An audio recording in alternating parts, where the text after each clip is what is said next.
Je vous salue dans le nom précieux de notre Seigneur Jésus-Christ, lui qui nous a encore prêté le souffle de vie ce matin. Nous sommes heureux de lui appartenir. Il est notre Seigneur, notre Roi. Il tient nos vies entre ses mains. Alors mon frère, ma sœur, ce matin, j'aimerais exhorter chacun d'entre nous à garder la fermeté dans la foi.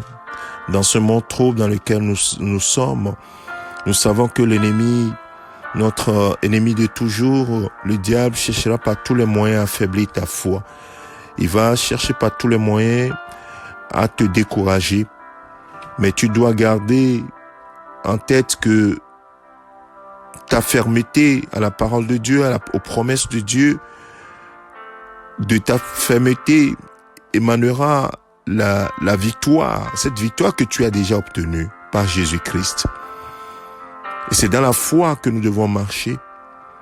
C'est pourquoi Jésus dit, et en citant plusieurs autres écrits, « Mon juste vivra par la foi. Mon juste vivra par la foi. » C'est pas la foi que nous vivrons. Nous qui sommes justes devant Dieu, nous qui avons choisi Jésus-Christ comme Seigneur Sauveur. C'est pourquoi l'apôtre Pierre va dire aux chrétiens qui étaient dans la persécution, dispersés, 1 Pierre chapitre 5, le verset 8 et le verset 9, j'ai eu déjà à parler de ce sujet. Soyez sobres, restez vigilants, votre adversaire le diable rôde comme un lion rugissant, cherchant qui dévorer. Résistez-lui avec une foi inébranlable ou bien une foi ferme, sachant que les mêmes souffrances sont imposées à vos frères et sœurs dans le monde.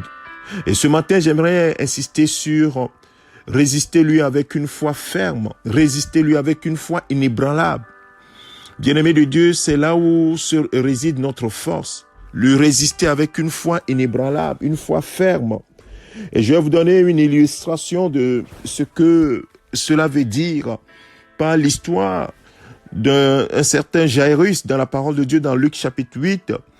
La Bible dit qu'il y avait donc un homme nommé Jairus qui était un chef de synagogue, qui avait une fille unique, qui était d'environ 12 ans, qui avait 12 ans, et qui était mourante.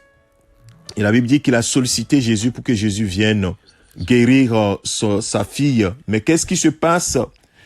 Jésus était en chemin, la foule le pressait, et vous connaissez l'histoire de cette dame atteinte de perte de sang qui finalement a été guérie par Jésus-Christ.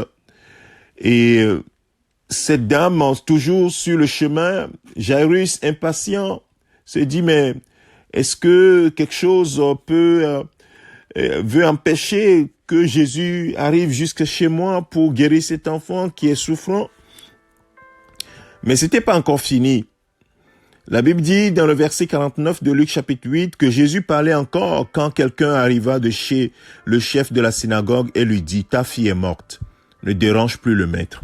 Bien-aimé, il y a des situations dans nos vies où au moment où tu tiens, au moment où tu te dis certainement le Seigneur va faire quelque chose, et là, patatras, il y a une nouvelle qui arrive qui détruit complètement ton moral, qui casse complètement ton élan, tu te dis c'en est fini.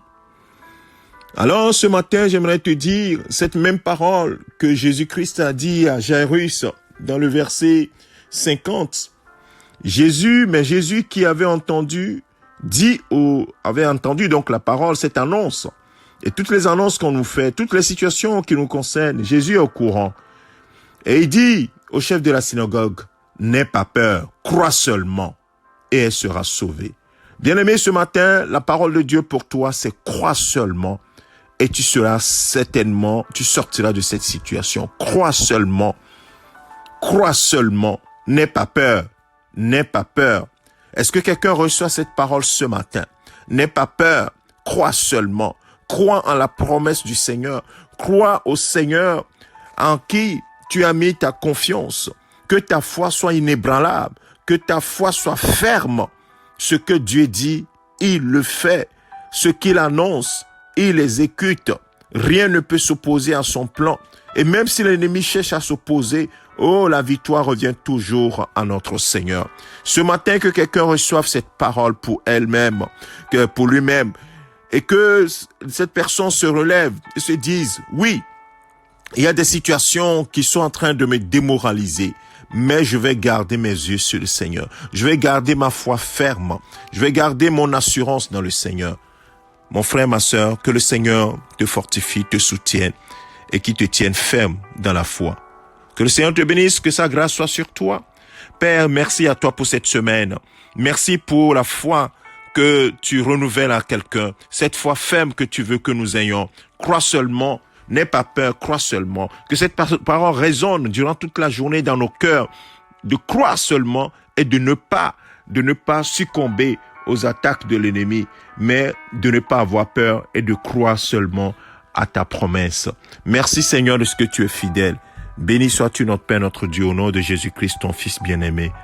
Ainsi nous avons prié. Amen. C'est ton serviteur, le pasteur Alexandre. Sois béni, mon frère, ma sœur. Amen.